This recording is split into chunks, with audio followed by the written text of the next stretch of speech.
Hello friends, welcome to Bhatnagar technologies. मेरा नाम है गौरव।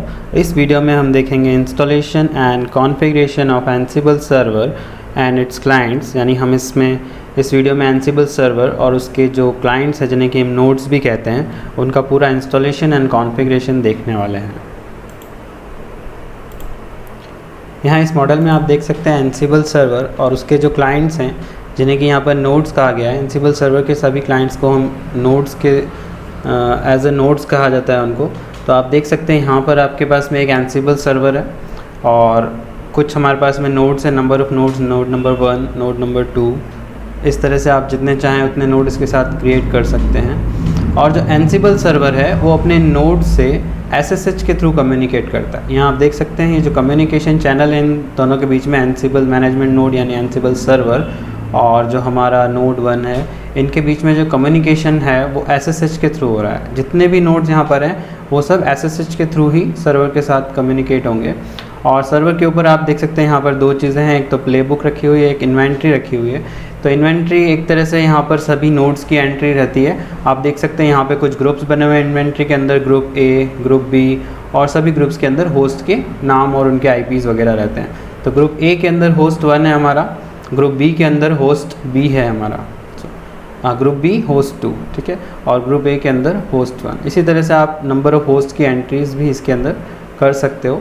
तो ये एक तरह का क्लाइंट सर्वर मॉडल मैंने यहाँ बताकर आपको समझाने की कोशिश की है कि किस प्रकार एंसिबल सर्वर वर्क करेगा। एंसिबल सर्वर से हमें जो भी कुछ अपडेट्स इन नोड्स के ऊपर करने हैं, कुछ सॉफ्टवेयर इंस्टॉलेशन करना है, कुछ अपडेट करना है, कोई पैच डालना है, जो भी हमको कुछ सर्विस स्टार्ट करनी है, स्टॉप करनी है, वो सब वर्क हम एंसिबल सर्वर के थ्रू ही SSH के मदद लेके और सभी क्लाइंट्स के ऊपर एक साथ कर सकते हैं। इस वीडियो को मैं 3 पार्ट में डिवाइड करूंगा। सबसे पहला काम हमें क्या करना होगा, हमें ये सभी सर्वर और क्लाइंट बनाने के लिए हमें EC2 इंस्टेंसेस क्रिएट करने होंगे। तो हम एक एंसिबल सर्वर बनाएंगे और 2 नोड्स बनाएंगे जो उसके एज ए क्लाइंट हम उनको इससे कनेक्ट करेंगे। तो टोटल 3 EC2 इंस्टेंसेस हम क्रिएट करेंगे। उसके बाद में हम सर्वर और क्लाइंट के बीच में SSH का कॉन्फ़िगरेशन करेंगे जिससे कि वो आपस में कम्युनिकेट कर सकें। और थर्ड पॉइंट हमारा रहेगा इंस्टॉलेशन ऑफ एंसिबल। ओके, तो EC2 इंस्टेंसेस को क्रिएट करने के लिए हम सबसे पहले हमारे AWS के EC2 डैशबोर्ड पे आ जाते हैं। EC2 डैशबोर्ड पे आप देख सकते हैं मैंने अपना AWS अकाउंट लॉगिन कर रखा है और EC2 डैशबोर्ड पर अभी हम हैं। यहाँ से हम चलते हैं इंस्टेंसेस के ऊपर। तो यहाँ एक हमारा इंस्टेंस बना हुआ गिट वर्क स्टेशन जिस पे हमने पहले गिट के सारे प्रैक्टिकल्स वगैरह देखे थे। तो अभी यहाँ पर हम लॉन्च इंस्टेंसेस पे क्लिक कर लेते हैं। ओके, तो यहाँ से हम इंस्टेंस लॉन्च करते हैं। नाम अभी मैं नहीं दे रहा हूँ। OS हम सेलेक्ट कर लेते हैं अमेज़न लिनक्स, और उसके बाद इंस्टेंस टाइप हमारा रहेगा T2 माइक्रो। की पेयर यहाँ पर मैंने एक की पेयर बना रखा है वेब सर्वर के नाम से, मैं उसी को ले लेता हूँ। आप चाहें तो नया क्रिएट कर सकते हैं। नेटवर्क सेटिंग्स, इसके अंदर मैं एग्जिस्टिंग ग्रुप को ही सेलेक्ट करूँगा जो मैंने पहले से बना रखा है, जो हमारा डिफ़ॉल्ट ग्रुप होता है वही मैं ले रहा हूँ यहाँ पर। स्टोरेज हमारा सेम एज इट इज़ रहने दें। एडवांस डिटेल्स में चलते हैं और यहाँ पे मुझे कॉन्फ़िगरेशन यूज़र डेटा में मुझे लिखना है #bin/bash। यूज़र डेटा आपको पता ही होगा। यूज़र डेटा मैं बता दूं, यूज़र डेटा में हम जो भी लिखेंगे वो कमांड्स हमारे EC2 इंस्टेंसेस के ऊपर चल जाएंगे ऑटोमेटिकली। तो सबसे पहले हम यहाँ पे लिख देते हैं sudo su, ताकि वो सुपर यूज़र में कन्वर्ट हो जाए, सिंपल यूज़र। उसके बाद में हम लिख देते हैं yum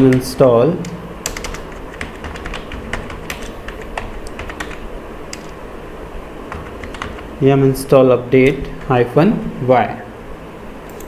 तो ये क्या करेगा, सूडो से सुपर यूज़र यानी कि रूट यूज़र पे आ जाएगा। उसके बाद में yum install अपडेट कर देगा। तो हमारे सिस्टम के अंदर जो भी अभी कोई नए अपडेट्स आए होंगे तो हमारे लिनक्स मशीन के ऊपर वो अपडेट चल जाएंगे। चलिए, उसके बाद हम चलते हैं समरी में। नंबर ऑफ़ इंस्टेंसेस मैं ले लेता हूँ यहाँ पर 3, क्योंकि हमें टोटल 3 इंस्टेंस चाहिए। एक को हम server as a server work करेंगे एक पे, और 2 को हम बनाएंगे उसके क्लाइंट्स यानी कि नोड 1 और नोड 2। उसके बाद लॉन्च इंस्टेंस पे क्लिक कर देते हैं। ठीक है, व्यू ऑल इंस्टेंसेस। यहाँ आप देख सकते हैं 3 हमारे पेंडिंग स्टेज में आ गए हैं। 3 सर्वर अभी हमारे यहाँ पर स्टार्ट हो रहे हैं।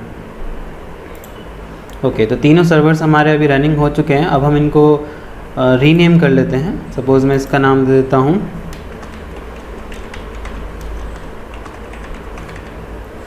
एंसिबल सर्वर, इसको हम लिख देते हैं नोड 1 और एक को हम बना लेते हैं नोड 2। ठीक है, ये हमारे तीनों सिस्टम्स अभी अप एंड रनिंग है। अब इन तीनों सर्वर्स को यानी कि तीनों जो हमने नोड्स अभी तैयार किए हैं, EC2 इंस्टेंसेस जो हमने बनाए हैं, इन तीनों को मैं पुटी के थ्रू कनेक्ट कर लेता हूँ, जिससे कि हम इनके ऊपर नेक्स्ट आगे के कमांड्स वगैरह चला सकते हैं। ओके, तो यहाँ तक मैंने तीनों इंस्टेंसेस को पुटी के थ्रू कनेक्ट कर लिया है। आप ये देख सकते हैं, ये हमारा एंसिबल सर्वर, सेकेंड हमारे पास में है नोड 1 और एक और है हमारे पास में नोड 3। ये तीनों टर्मिनल मैंने कनेक्ट कर लिए हैं, तीनों पुटी के थ्रू मैंने कनेक्ट किया है। अगर आप ये देखना चाहते हैं कि पुटी के थ्रू EC2 इंस्टेंसेस को कैसे क्रिएट करते हैं, तो इसके लिए आप आई बटन पे दिए हुए लिंक पे क्लिक करके देख सकते हैं। ओके, तो जैसा हमने इस मॉडल में देखा था, अब हमें क्या करना होगा, एंसिबल सर्वर और हमारे जो नोड्स हैं उन सभी के ऊपर SSH को कॉन्फ़िगर करना होगा। ओके, तो SSH को कॉन्फ़िगर करने के लिए हम क्या करेंगे, हम एक यूज़र बनाएंगे। जिस यूज़र के थ्रू हम एंसिबल को यूज़ करेंगे, वो यूज़र हम सर्वर पे भी बना देंगे और नोड्स पे भी बना देंगे। ठीक है, ताकि हमारे हम जो भी वर्क करेंगे फिर उसी यूज़र से करेंगे, क्योंकि आपको पता ही है कि रूट यूज़र से कोई भी आपको कहीं पे भी एक्सेस करने के लिए नहीं दिया जाता है। जब भी आप कहीं जॉब पे वर्क करते हैं या किसी कंपनी में आप वर्क करते हैं, तो रूट यूज़र का एक्सेस आपको नहीं होता है। तो आपको एक यूज़र बना के दे दिया जाता है जो कि रूट यूज़र की जगह पे वर्क करता है, और उसके लिए हम सूडो कमांड का यूज़ करते हैं, sudo लगा के, और फिर हम जो भी हमको इंस्टॉलेशन करना है या कोई भी रूट लेवल का वर्क करना है तो हम करते हैं। तो चलिए हम क्या करते हैं, अभी सभी मशीन्स के ऊपर जो हमारी तीनों सिस्टम्स हैं उनके ऊपर एक एक यूज़र बना देते हैं और इस प्रैक्टिकल को आगे बढ़ाते हैं। तो सबसे पहले मैं सर्वर मशीन के ऊपर यूज़र क्रिएट करता हूँ। तो यूज़र क्रिएट करने के लिए हमारे पास में कमांड है ऐड यूज़र, और यूज़र हम रखते हैं यूज़र 1 रख लेते हैं, यूज़र का नाम ऐड यूज़र 1, एंटर। ओके, तो अब यूज़र हमारा क्रिएट हो चुका है। अब उसका हमें पासवर्ड क्रिएट करना होगा। पासवर्ड डालने के लिए कमांड रहता है PASSWD। ये पासवर्ड नहीं है, PASSWD है, ये आप ध्यान रखना। और उसके बाद उस यूज़र का नाम जिसका कि आप पासवर्ड देना चाहते हैं, तो यूज़र का नाम है यूज़र 1, सॉरी मैंने स्पेस नहीं दिया है, PASSWD उसके बाद यूज़र 1। जैसे हम एंटर करेंगे तो ये बोलेगा आपको पासवर्ड एंटर करें। तो यहाँ पर हम एक सिंपल सा पासवर्ड दे देते हैं, सपोज़ PASSWD पासवर्ड ही दे देता हूँ मैं, enter. Read type new password पूछेगा आपसे, फिर से डाल देते हैं PASSWD पासवर्ड। ओके, तो ये हमारा ऑथेंटिकेशन टोकन अपडेटेड सक्सेसफुल बताना चाहिए, मतलब आपने इसका पासवर्ड अभी चेंज कर दिया है। अब हम इस यूज़र पे चल के देखते हैं, हम स्विच करते हैं। उसके लिए कमांड होता है SU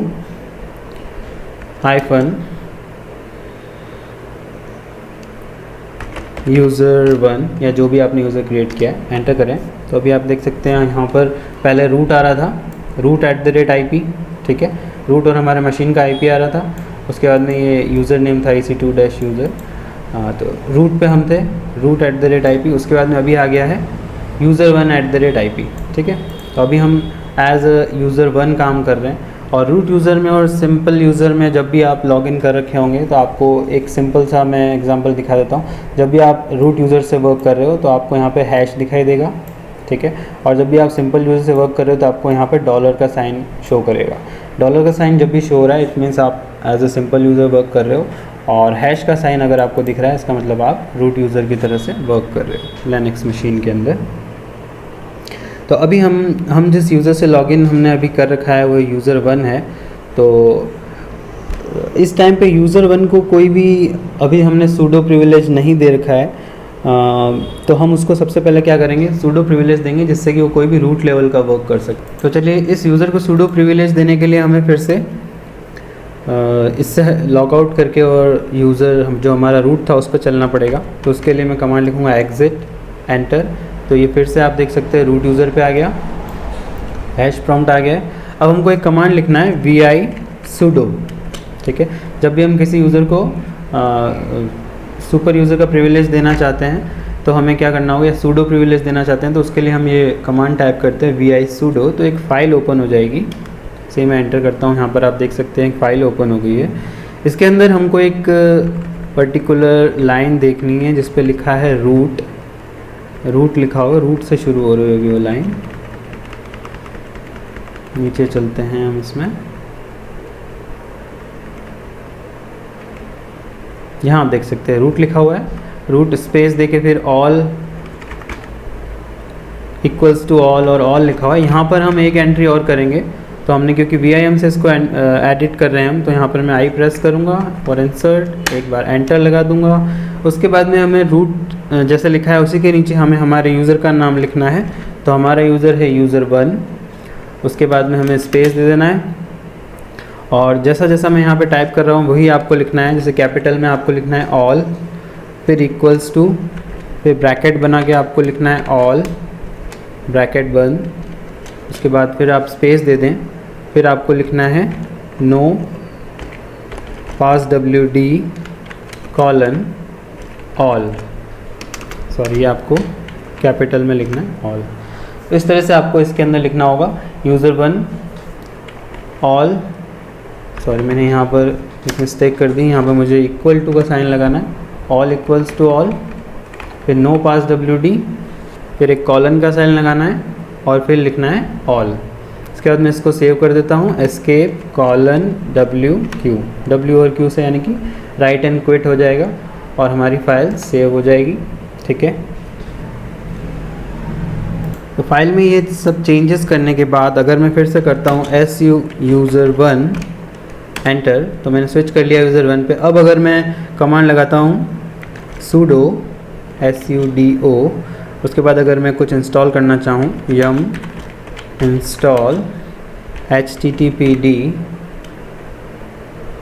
और इसको मैं -y भी नहीं लगा रहा हूँ, मुझे इंस्टॉल नहीं करना है, जस्ट फॉर चेक कर रहा हूँ मैं। अब देखिए आप यहाँ पे सारे पैकेजेस ने शो कर दिए। अगर मैं यहाँ पे y टाइप करता हूँ तो ये पैकेजेस अभी इंस्टॉल कर देगा। ठीक है, और अभी मुझे पैकेजेस इंस्टॉल नहीं करने, मुझे सिर्फ चेक करना था कि हमारे जो यूज़र को हमने अभी vi sudo के थ्रू sudo प्रिविलेज दिया है वो सही से अप्लाई हुआ है नहीं हुआ है। तो ये अप्लाई हो चुका है। अब यही चीज़ हमको हमारे दोनों नोड्स पे भी करनी है, नोड 1 और नोड 2 पे।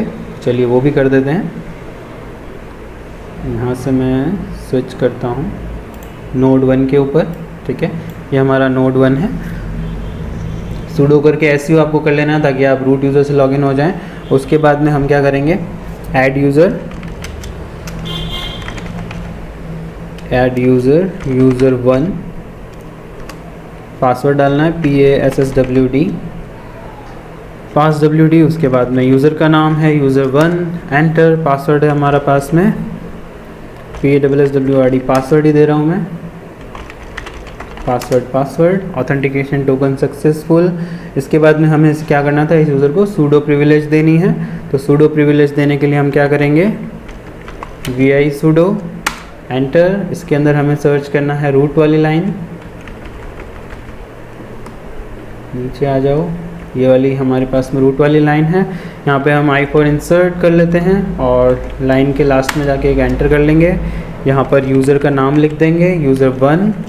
उसके बाद में जैसा यहाँ ऊपर लिखा है वैसा ही हमको लिखना है ऑल इक्वल्स टू, और फिर ब्रैकेट के अंदर ऑल। उसके बाद में हमें लिखना है no passwd, no passwd colon, space देके फिर से लिखना है ऑल। फिर इसको सेव कर देते हैं। उसके लिए हम कीबोर्ड से एस्केप की प्रेस करेंगे, कॉलन प्रेस करेंगे, फिर W और फिर Q। ठीक है, सॉरी मैंने WQ कैपिटल में लिख दिया है, आपको उसको स्मॉल लेटर में लिखना है, W और Q। एंटर कर देंगे, ये हमारा सेव हो चुका है। ठीक है, अब हम एक बार चेक कर लेते हैं हमारे यूज़र को सूडो प्रिविलेज मिला है नहीं मिला। तो उसके लिए हम स्विच कर लेते हैं su user1 और यहाँ से yum कमांड चला के देख लेते हैं, yum इंस्टॉल httpd। अभी देखिए क्या बोल रहा है, you need to be root. ठीक है, क्योंकि मैंने जो yum इंस्टॉल कमांड लिखा उससे पहले मैंने sudo नहीं लगाया है, sudo yum इंस्टॉल HTTPD। जब भी आप as a simple user work कर रहे हैं और अगर आपके यूज़र को सूडो प्रिविलेज मिली हुई है तो आपको किसी भी रूट लेवल कमांड से पहले सूडो लगाना पड़ेगा, तभी वो कमांड रन करेगा। एंटर करते हैं। ठीक है, ये चल रहा है अभी, मुझे इंस्टॉल नहीं करना है, नो। अब ये का ये कॉन्फ़िगरेशन हम थर्ड हमारा जो नोड है नोड 2 उसमें भी कर लेते हैं। तीनों आपके सामने यहाँ पर EC2 इंस्टेंस से देख लीजिए, इनके नाम चेंज हो गए हैं वापस। पर आप ये कलर से ध्यान रखना, जो ब्लैक कलर है ये हमारे पास में सर्वर है, ठीक है, और बाकी जो दोनों कलर हैं ये हमारे नोड्स हैं। ठीक है, ये पर्पल कलर और ग्रीन कलर ये दोनों हमारे नोड्स हैं, नोड 1 नोड 2। चलिए इसके अंदर भी हम कर लेते हैं यूज़र ऐड,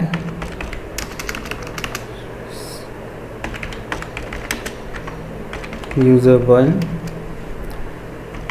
पास WD यूज़र 1, पासवर्ड उसका पासवर्ड,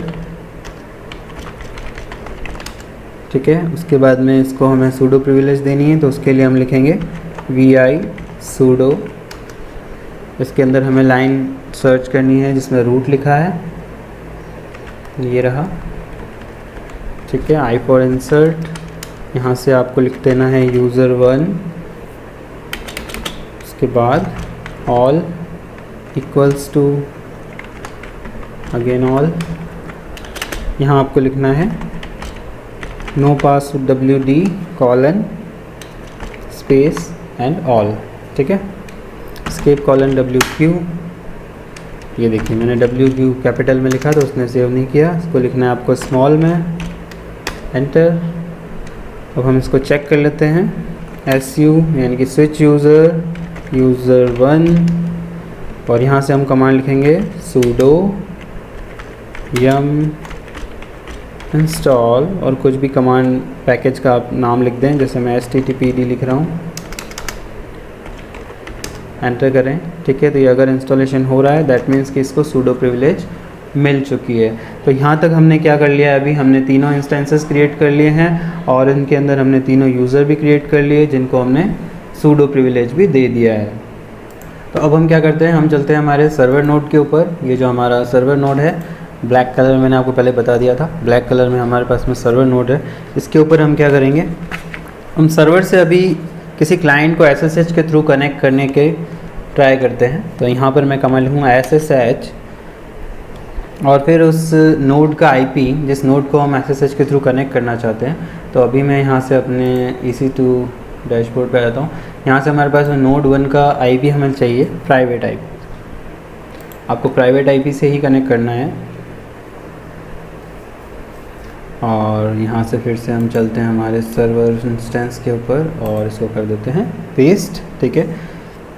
SSH और IP लिखना है आपको अपने नोड का, एंटर कर दें। तो यहाँ पर ये पूछ रहा है आपको कनेक्ट करना है, मैं लिखता हूँ यस मुझे कनेक्ट करना है, ठीक है। तो इसने बोल दिया परमिशन अभी आपको डिनाइड कर दिए, परमिशन नहीं है अभी आपको, ठीक है। तो अभी हमारे को क्या करना रहेगा, सबसे पहले हमको SSH को कॉन्फ़िगर करना पड़ेगा जिससे कि हम हमारे सर्वर से सभी क्लाइंट्स को कनेक्ट कर पाएँ ईजीली। तो इसके लिए हमें क्या करना होगा, हमें हमारे सर्वर के ऊपर जो SSH की कॉन्फ़िगरेशन फ़ाइल होती है जिसका नाम है SSHD_config, उस फाइल को हमें एडिट करना होगा और उसके अंदर कुछ हमें कॉन्फ़िगरेशन करने रहेंगे जो हम अब आगे करते हैं।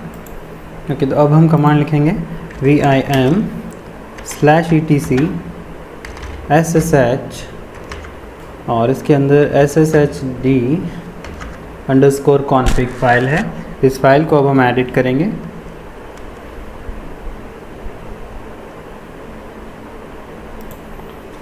परमिशन डिनाइड बता रहा है यहाँ पे, एस्केप कॉलन क्यू कर देता हूँ मैं एक बार इसको, सॉरी। अभी हम देख सकते हैं हमने सिंपल यूज़र से कमांड चलाया तो इसने परमिशन डिनाइड बताई। तो पहले मैं फिर से इसको एग्जिट कर लेता हूँ और रूट यूज़र पे आ जाता हूँ, ठीक है। क्योंकि हम जो कॉन्फ़िगरेशन कर रहे हैं वो ETC डायरेक्टरी के अंदर कर रहे हैं जिसमें कि सारे सिस्टम की कॉन्फ़िगरेशन फाइल्स रखी रहती हैं, तो वो एज अ सिंपल यूज़र हम नहीं कर पाएंगे। तो इसके लिए हम फिर से एग्जिट करके रूट यूज़र पे आ जाते हैं और यही कमांड फिर से चलाता हूँ मैं, vim/etc SSH and SSHD_config, enter, ठीक है। अब इस फाइल के अंदर हमें कुछ चेंजेस करने हैं। यहाँ से हमें ढूंढना है परमिट रूट लॉगिन, ये रहा परमिट रूट लॉगिन। इस लाइन को हमें आप देख सकते हैं आगे हैश लगा हुआ है, परमिट रूट लॉगिन यस लिखा है, इस पर आगे हैश लगा हुआ है।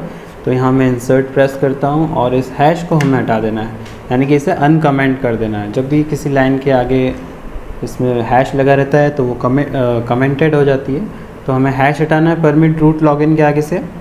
उसके बाद में हमें ढूंढना है password authentication. Where is password authentication,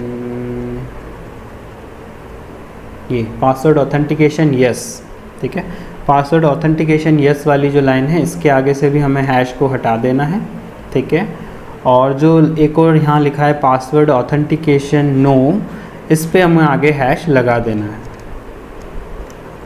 ठीक है। तो ये 3 चेंजेस हमें करने हैं, ठीक है। आप अच्छे से देख लीजिएगा क्या क्या चेंजेस हमें करना है। सबसे पहला तो परमिट रूट लॉगिन, ये वाली लाइन, इसका हमें हैश हटा देना है, ठीक है। उसके बाद में पासवर्ड ऑथेंटिकेशन यस, इसका भी हैश हमें हटा देना है। और पासवर्ड ऑथेंटिकेशन नो वाली जो लाइन है जिस पे हैश नहीं था उस पर मैंने हैश लगा दिया। ये चेंजेस करने के बाद में हम इसको सेव कर देंगे, escape:w_q। तो यही कमांड हमें बाकी दोनों नोड्स के ऊपर भी चलाना है, यही कॉन्फ़िगरेशन हमें उन दोनों नोड्स पे भी करना है। तो फटाफट कर देते हैं, ठीक है। सबसे पहले एग्ज़िट कर लेते हैं, रूट यूज़र पे आ जाते हैं और यहाँ से कमांड लिखते हैं vim/etc sshd_config। फर्स्ट लाइन थी परमिट रूट लॉगिन,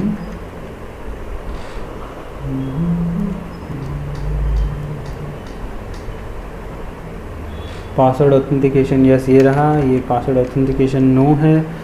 तो इसको हम हैश लगा के कमेंट कर देते हैं, कमेंटेड। और एक और लाइन थी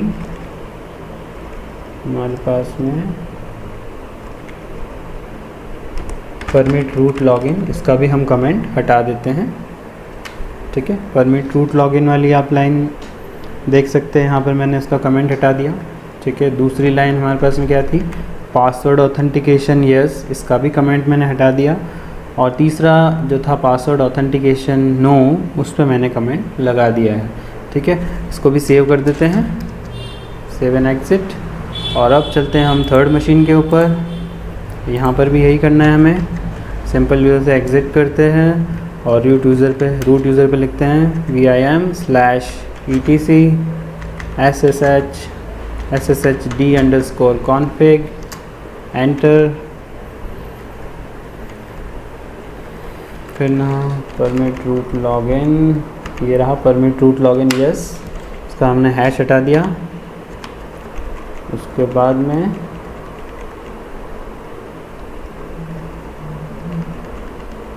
पासवर्ड ऑथेंटिकेशन नो है, तो इस पे हमें हैश लगाना है। पासवर्ड ऑथेंटिकेशन यस ये वाली लाइन है, इस पे से हमें हैश को हटा देना है, ठीक है। ये तीनों चेंजेस हमने कर लिए। रूट लॉगिन परमिट कर दिया, पासवर्ड ऑथेंटिकेशन को यस कर दिया और पासवर्ड ऑथेंटिकेशन जो नो था उस नो वाली लाइन पे हमने आगे हैश लगा के उसको कमेंट कर दिया, ठीक है। इसको सेव कर देते हैं, escape:w_q, एंटर, ठीक है। ये तीनों मशीन्स में हमने कर लिया है। अब हम वापस से तीनों मशीन पे स्विच यूज़र कर लेते हैं, user1। ये हमारे पास में एक और नोड है su user1, और ये हमारा सर्वर पे भी कर लेते हैं su user1, ठीक है। तो अब मैं सर्वर पे हूँ और user1 से मैंने लॉगिन किया हुआ है सर्वर पे। अब मैं क्या करता हूँ, फिर से SSH के थ्रू किसी भी हमारे एक नोड का SSH के थ्रू हम कनेक्ट करके देखते हैं। नोड 1, इसका मुझे चाहिए प्राइवेट IP, ये हमारा प्राइवेट IP है SSH, और फिर मैं आगे राइट क्लिक कर देता हूँ, उसका IP पेस्ट हो जाएगा, एंटर करते हैं। ओके, तो यहाँ पर ये परमिशन डिनाइड की एरर इसलिए आई थी क्योंकि हमने सर्विस को रीस्टार्ट नहीं किया था। तो कॉन्फ़िगरेशन फाइल में एडिट करने के बाद में हमें कमांड चलाना है सर्विस SSHD रीस्टार्ट, और ये हमें तीनों ही सिस्टम पे चलाना होगा। SERVIC सर्विस SSHD रीस्टार्ट, ठीक है। और यही हमें इस नोड 1 पे और नोड 2 दोनों पे हमें कमांड चलाना है, मैंने चला दिया ये, ठीक है। इसके बाद हम क्या करते हैं, फिर से इसका SSH लेके देखते हैं, SSH के थ्रू इसको कनेक्ट करके देखते हैं। तो उसके लिए कमांड है SSH और फिर मुझे चाहिए हमारे नोड का IP। तो नोड का IP हमें यहाँ से नोड 1 पे क्लिक करना है। प्राइवेट IP इसका है, कॉपी कर लेते हैं, 120 है इसके लास्ट में, याद रखना है इसको। Right click 120 enter. तो हमसे पासवर्ड पूछेगा, पासवर्ड आपको याद है हमने रखा था पासवर्ड, सिंपल पासवर्ड। तो पासवर्ड टाइप कर दिया मैंने।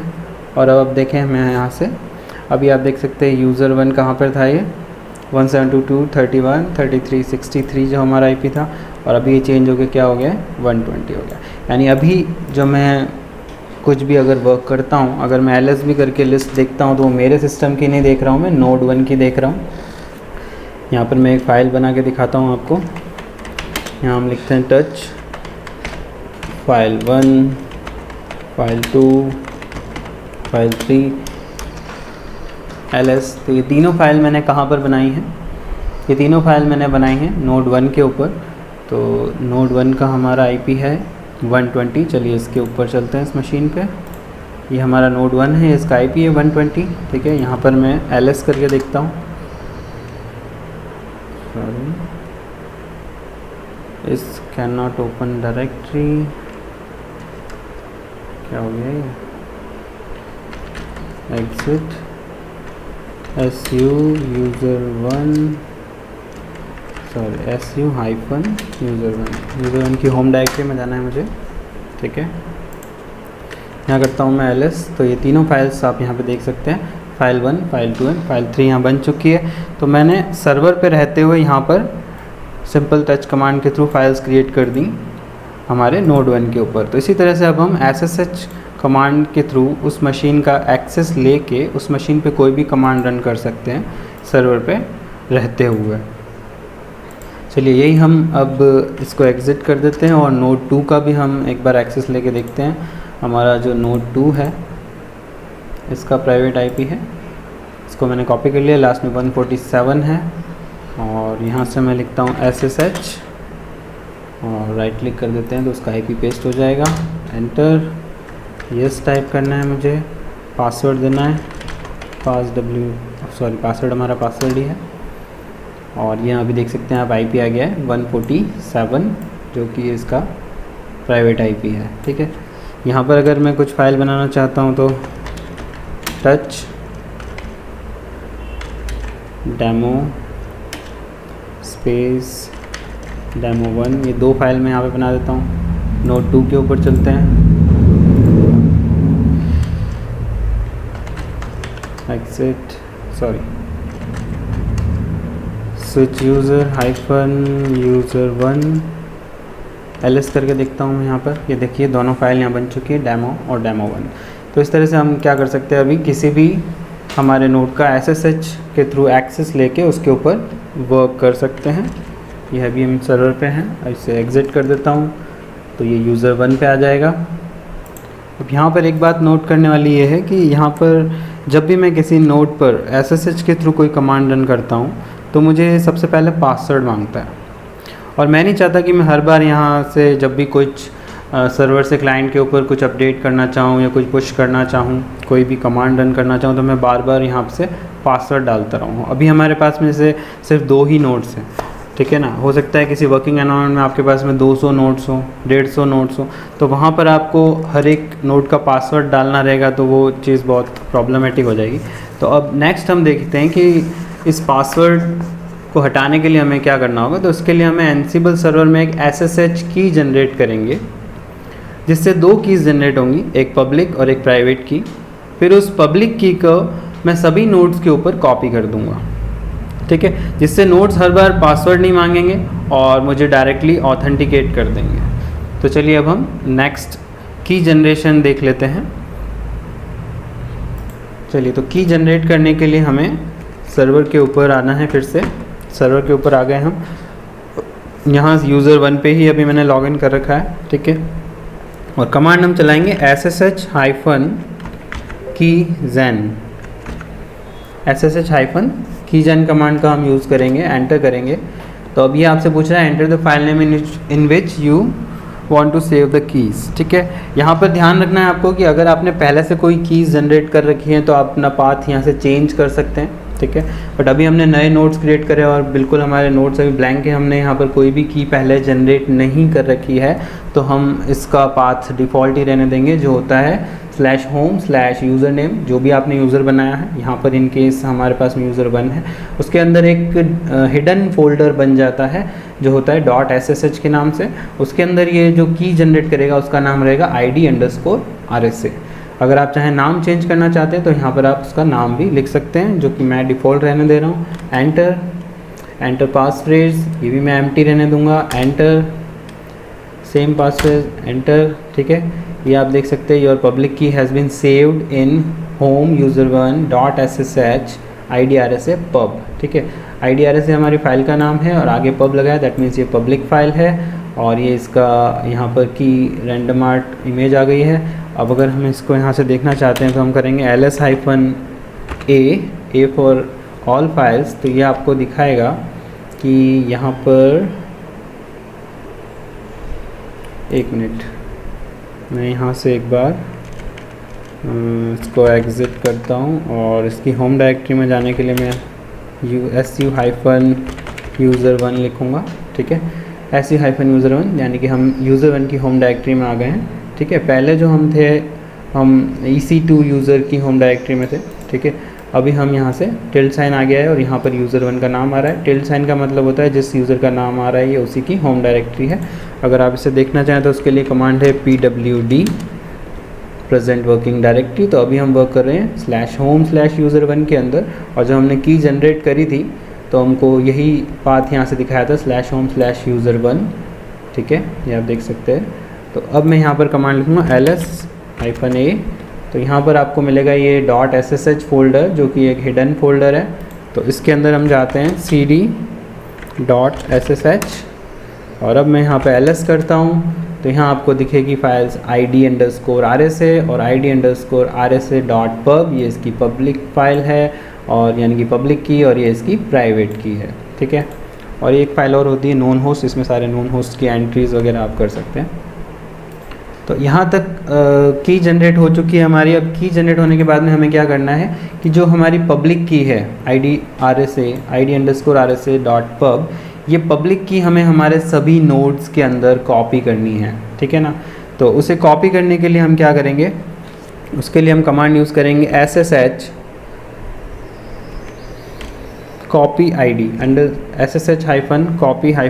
और ये जो कमांड मैं चला रहा हूँ आप सभी ध्यान रखें, ये कमांड आपको इस .ssh फोल्डर के अंदर, जब हम गए थे cd.ssh करके, उसके अंदर जाके फिर ही ये कमांड आपको रन करना है, ठीक है। और ये क्या करेगा, हमारी जो पब्लिक की है उसे कॉपी करेगा ssh-copy_id।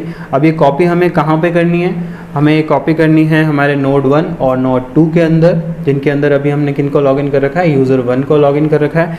तो यहाँ पर मैं उस मशीन पे जाने के लिए सबसे पहले यूज़र का नाम लिखूँगा @ और फिर नोड 1 का जो हमारा IP है वो हम ले लेते हैं यहाँ से, नोड 1 का प्राइवेट IP, ठीक है। राइट क्लिक कर देते हैं, 120 हमारा नोड 1 का प्राइवेट IP है। तो ये आपका कमांड रहेगा ssh-copy_id, उसके बाद में यूज़र का नाम जो भी उस मशीन पे आपका यूज़र है, उसके बाद @ और उस मशीन का IP एड्रेस। इसको मैं एंटर करता हूँ तो ये मुझसे फर्स्ट टाइम वापस पासवर्ड मांगेगा। पासवर्ड हमारा PASSWORD, एंटर, ठीक है। अब ये बोल रहा है now try login into the machine. अब आप मशीन में लॉगिन करके ट्राई कर सकते हैं। सेम कमांड हम नोड 2 के लिए भी चला लेते हैं। यहाँ से IP चेंज करना रहेगा हमको, यूज़र हमारा वही है, ठीक है। IP क्या है हमारा नोड 2 का, ये हमारा प्राइवेट IP नोड 2 का कॉपी कर लिया मैंने। उसके बाद में यहाँ पे इसको पेस्ट कर देते हैं, एंटर। पासवर्ड मांग रहा है, पासवर्ड दे दिया, एंटर, ठीक है। अब हम क्या करते हैं, हमने हमारी पब्लिक की को दोनों ही नोड्स के अंदर कॉपी कर दिया है। अब हम क्या करते हैं, इसको नोड 1 से कनेक्ट करके देखते हैं या नोड 2 से कनेक्ट करके देखते हैं। नोड 1 का IP मैं यहाँ से फिर से कॉपी कर लेता हूँ। अब मैं सिंपल लिखूँगा SSH और नोड 1 का IP एंटर करता हूँ। तो अभी आप देख सकते हैं इसने कोई पासवर्ड नहीं पूछा और डायरेक्टली मैं नोड 1 के अंदर एंटर हो गया हूँ। ये 120 नोड 1 का हमारा IP यहाँ पे इसने शो कर दिया है। इसको मैं LS करके आपको दिखा भी देता हूँ। कुछ फाइल बनाई थी मैंने, फाइल 1, 2 एंड 3 ये नोड 1 के अंदर आपको शो हो रही हैं।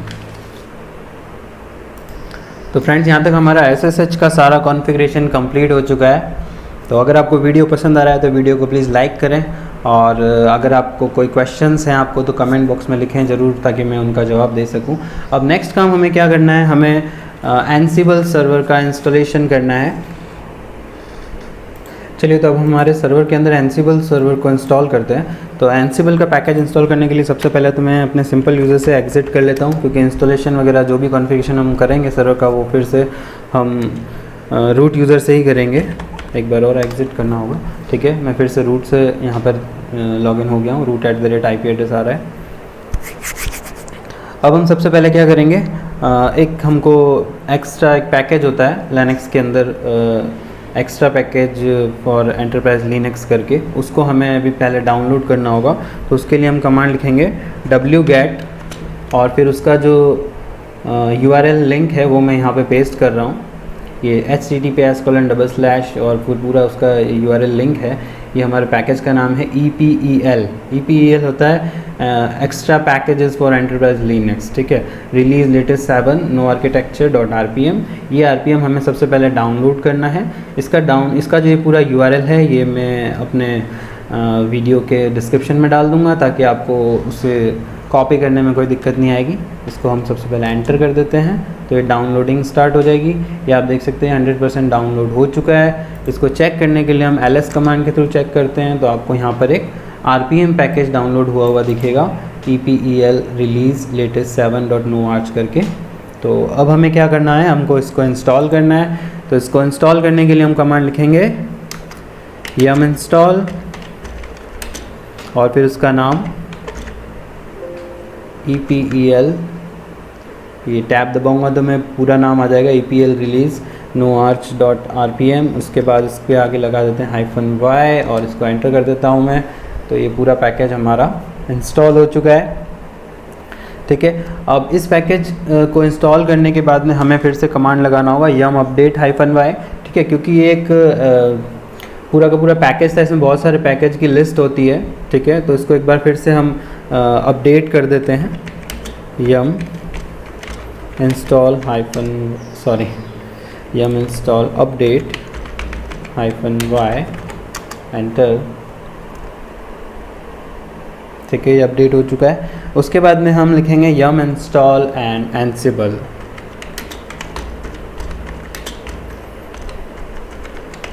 -y। ये हमारा एनसिबल का पैकेजेस इंस्टॉल कर रहा है अभी।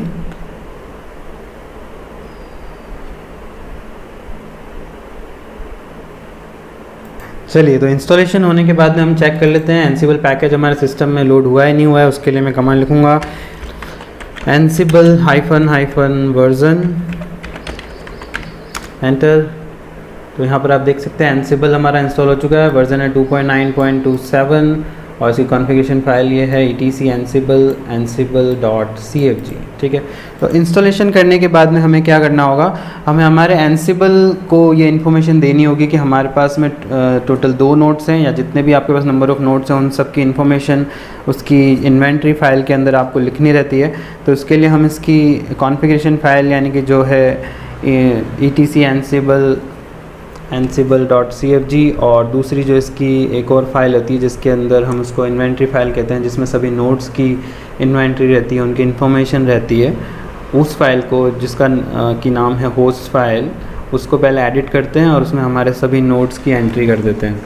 तो चलिए सबसे पहले हम कमांड लगाएंगे vim/etc ansible और फिर होस्ट्स नाम है इस फाइल का, HOSTS होस्ट फाइल। वैसे हमारे पास में सिस्टम में भी ETC होस्ट फाइल होती है, बट ये एनसिबल की होस्ट फाइल है जो कि अभी अप्लाई नहीं हो रही है। अभी हमारी सिस्टम की जो होस्ट फाइल है वही चल रही है। अगर हम हमारी ETC एनसिबल के अंदर रखी हुई होस्ट फाइल को अप्लाई करना चाहते हैं तो हम एनसिबल की कॉन्फ़िगरेशन फाइल में कुछ चेंजेस करेंगे, जो कि पहले हम इस फाइल को एडिट कर देते हैं, उसके बाद मैं आपको दिखाऊंगा। तो ETC एनसिबल, उसके बाद होस्ट फाइल एंटर करते हैं, ठीक है। इस फाइल के अंदर आप देख सकते हैं यहाँ पर जैसे दिख रखा है example 3 a collection of database servers in the database group, ठीक है। इसी तरह से हम भी एक ग्रुप यहाँ पर क्रिएट कर लेते हैं। यहाँ पर मैं आई प्रेस करूँगा, 2 बार एंटर कर लेते हैं और एक ब्रैकेट बना लेते हैं हम, स्क्वायर ब्रैकेट। उसके अंदर हमारे नोड्स का जो ग्रुप हम बनाना चाहते हैं, सपोज़ मैं लिख देता हूँ ग्रुप A, ये हमारा ग्रुप A हो जाएगा, ठीक है। और इसके अंदर हमें लिखना है हमारे नोड 1 और नोड 2 का IP हमको यहाँ पर लिखना होगा। तो हम इसे कॉपी कर लेते हैं। नोड 1 का IP हमारा प्राइवेट IP, इससे मैं राइट क्लिक करता हूँ, ये पेस्ट हो गया यहाँ पर। नोड 2 पे चलते हैं, नोड 2 का भी प्राइवेट IP मुझे चाहिए, राइट क्लिक, ये पेस्ट हो गया, ठीक है। तो हमने यहाँ इसकी एक इन्वेंट्री बना दिए। जो ग्रुप हमारे मशीन्स या जो नोड्स हैं उनके ग्रुप का नाम हमने दिया है ग्रुप A, और उन दोनों मशीन्स का IP हमने यहाँ पर लिख दिया है। इसको हमें सेव करना है, escape :WQ। ये हमारा इन्वेंट्री फाइल कॉन्फ़िगर हो गया है। नेक्स्ट हमको करना है ansible.cfg फाइल को एडिट करना रहेगा, तो चलिए उसे भी कर लेते हैं। vim/etc ansible और इसके अंदर ansible.cfg, ठीक है। इसके अंदर हमें ढूंढना है इन्वेंट्री वाली लाइन, ये रही यहाँ पर, inventory equals to ETC Ansible hosts, ठीक है। यानी अभी तक ये ETC होस्ट फाइल को मान रहा है हमारा जो सर्वर है। तो जब हम इस हैश को यहाँ से हटा देंगे तो इसकी इन्वेंट्री कहाँ से देखेगा, ETC के अंदर एनसिबल फोल्डर है, उसके अंदर ये फाइल है होस्ट फाइल, इसमें ही ये सारे अपने क्लाइंट्स को देखेगा। और एक और चीज़ हमें यहाँ पर एडिट करनी है, sudo यूज़र यहाँ पर लिखा होगा, ये रहा जैसे sudo यूज़र, इसको भी मुझे अनकमेंट करना है, sudo_user इक्वल्स टू रूट, ठीक है। ये दोनों चेंजेस हमें करना है। इन्वेंट्री से हमें हैश हटाना है, sudo से हमें हैश हटाना है, इन दोनों को हमें अनकमेंट करना है। escape :WQ, इसको भी कर देते हैं सेव, ओके। तो यहाँ तक हमने हमारे नोड्स की एंट्री को अंदर लिस्ट में लिख दिया है। ETC होस्ट फाइल की लिस्ट में हमारे नोड्स की एंट्री कर दी है। अब अगर हम उसे चेक करना चाहें तो उसके लिए कमांड हम टाइप करेंगे ansible space all --- list -hosts, ठीक है। तो यहाँ पर ये बता रहा है आपको कि 2 होस्ट की एंट्री हमने अंदर करी थी, 120 और 147, जो इसने आपको शो कर दिए। तो ये कमांड आपको ध्यान रखनी है, ansible space all -list host, ठीक है। अब अगर आपके पास में मल्टीपल ग्रुप्स हैं, आप किसी पर्टिकुलर ग्रुप के होस्ट को ही देखना चाहते हो, उनके IPs को ही देखना चाहते हो, तो इस कमांड में हम चेंजेस कर देते हैं। ऑल की जगह हम हमारे ग्रुप का नाम लिख देंगे। हमारे ग्रुप का नाम था ग्रुप A, ग्रुप -A, और फिर मैं एंटर कर देता हूँ, तो भी यही दोनों मशीन्स हमको शो कर रहा है, ठीक है। फाइल के अंदर ध्यान रखें, आप जब भी ग्रुप का नाम दें, जैसे मैंने ग्रुप का नाम दिया था फाइल के अंदर, तो मैंने स्पेस दे दिया था, तो मैंने स्पेस हटा के उसे हाइफन में कन्वर्ट कर दिया, ठीक है। स्पेस हम नहीं देंगे यहाँ पे और पूरा नाम लिखेंगे, तो मैंने ग्रुप -A कर दिया इसको, ठीक है। तो फिर जब हम यहाँ पर ग्रुप का नाम लिखेंगे एनसिबल ग्रुप नेम, उसके बाद में -list -host, तो उसमें जितने भी IPs हैं वो यहाँ पर आपको शो कर देगा।